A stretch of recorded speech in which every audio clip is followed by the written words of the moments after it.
রাসূলুল্লাহ সাল্লাল্লাহু আলাইহি ওয়াসাল্লাম বলেছেন, যখন রমজানের প্রথম রাত হয়, শয়তান ও অবাধ্য জিনগুলো শৃঙ্খলিত করা হয়।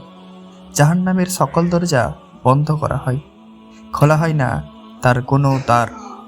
জান্নাতের দুয়ারগুলো খুলে দেওয়া হয়, বন্ধ করা হয় না তার কোনো তোরণ। এবং একজন ঘোষক ঘোষণা করে, হে পুণ্যের অন্বেষণকারী, অগ্রসর হও, হে মন্দের অন্বেষণকারী, ক্ষান্ত হও।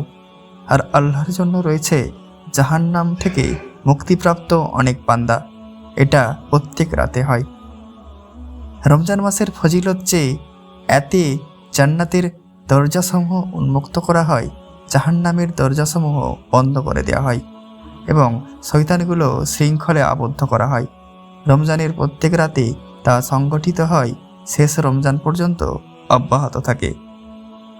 হাদিস প্রমাণ করে যে জান্নাত জাহান্নাম আল্লাহর সৃষ্টি দুটি বস্তু, এগুলোর দরজাসমূহ প্রকৃত অর্থে খোলা ও বন্ধ করা হয়।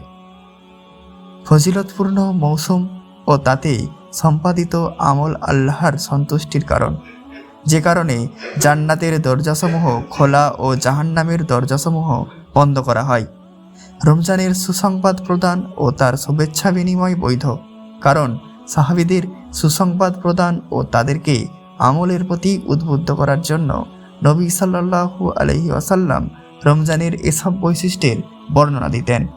অনুরূপ প্রত্যেক কল্যাণের সুসংবাদ প্রদান বৈধ। অবাধ্য শয়তানগুলো এ মাসে আবদ্ধ করা হয়, ফলেই তাদের প্রভাব কমে যায় এবং মানুষ অধিক আমল করার সুযোগ পায়। বান্দার উপর আল্লাহর অনুগ্রহ যে তিনি তাদের সিয়াম হেফাজত করেন, তাদের থেকে অবাধ্য শয়তানের প্রভাব দূর করেন, যেন সে তাদের ইবাদত বিনষ্ট করার সুযোগ না পায়। এসব হাদিস থেকে শয়তানের অস্তিত্বের প্রমাণ মিলে। তাদের শরীরে রয়েছে যা শিকলে বাঁধা যায়। তাদের কতিপয় অবাধ্য রমজানের যাদেরকে শৃঙ্খলবদ্ধ করা হয়। রমজানের বিশেষ মর্যাদা যেসব মুমিনগণ অর্জন করবে, যারা এর যথাযথ মর্যাদায় দেয় এবং এতে আল্লাহর বিধান পালন করে। পক্ষান্তরে কাফের যারা এতে পানাহার করে, এর কোনো মর্যাদা দেয় না, তাদের জন্য জান্নাতের দরজাসমূহ খোলা ও জাহান্নামের দরজাসমূহ বন্ধ করা হয় না। তাদের শয়তানগুলো বন্দী করা হয় না, তারা জাহান্নাম থেকে মুক্তির যোগ্য নয়। অতএব এ মাসে তাদের মৃতরা আল্লাহর শাস্তি থেকে মুক্তি পাবে না। যে মুসলিম কাফেরদের সঙ্গে মিল রাখলো, যেমন রমজানের মূল্য দিল না, এতে পানাহার করলো, সওম ভঙ্গকারী কাজ করলো, অথবা সওমের সওয়াব হ্রাসকারী কর্মে লিপ্ত হলো, যেমন গীবত, চকুলখড়ি, মিথ্যা সাক্ষ্য দেয়া এবং এসব বৈঠকে উপস্থিত হওয়া, বলা যায় যে রমজানের ফজিলত থেকে বঞ্চিত হবে। তার জন্য জান্নাতের দরজাসমূহ উন্মুক্ত ও জাহান্নামের দরজাসমূহ বন্ধ করা হবে না, তার শয়তানগুলো শৃঙ্খলাবদ্ধ থাকবে না। সূরা সাদের 50 নম্বর আয়াতে জান্নাতের প্রশংসায় বলা হয়েছে, চিরস্থায়ী জান্নাত যার দরজাসমূহ থাকবে তাদের জন্য উন্মুক্ত। এ আয়াত রমজানের উপরিউক্ত বৈশিষ্ট্যের বিপরীত নয়, কারণ এ আয়াত জান্নাতের দরজাসমূহ সর্বদা উন্মুক্ত থাকার দাবি করে না।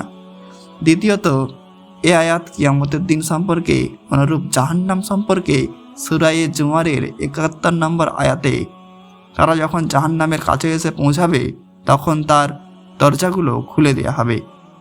লাইলাতুল কদর ফজিলতপূর্ণ একটি রাত। এ রাতে লাইলাতুল কদরবিহীন হাজার মাস থেকে উত্তম। এ রাতের বরকত থেকে যে মাহরুমা হলো, সে অনেক কল্যাণ থেকে মাহরুম হলো। রমজানের প্রত্যেক রাতে আল্লাহর মুক্ত করা কতিপয় বান্দা থাকে, যারা আল্লাহর মহব্বত, সওয়াবের আশা ও শাস্তির ভয়ে সাম রাখে। জাহান্নাম থেকে মুক্ত এবং বান্দার জন্য আল্লাহর নিকট দুয়া কবুলের ওয়াদা রয়েছে। তারা দুটি কল্যাণ লাভ করেছে, জাহান্নাম থেকে মুক্তি ও দোয়া কবুলের প্রতিশ্রুতি। মুসলিমদের উচিত সওয়াব বিনষ্ট বা হ্রাসকারী কর্ম থেকে সওম হেফাজত করা, যেমন চোখ, কান ও জবান সংরক্ষণ করা। সওম পালনকারীর উচিত হবে দোয়া করা, কারণ তারা দোয়া কবুলের সম্ভাবনা রয়েছে ইনশাআল্লাহ।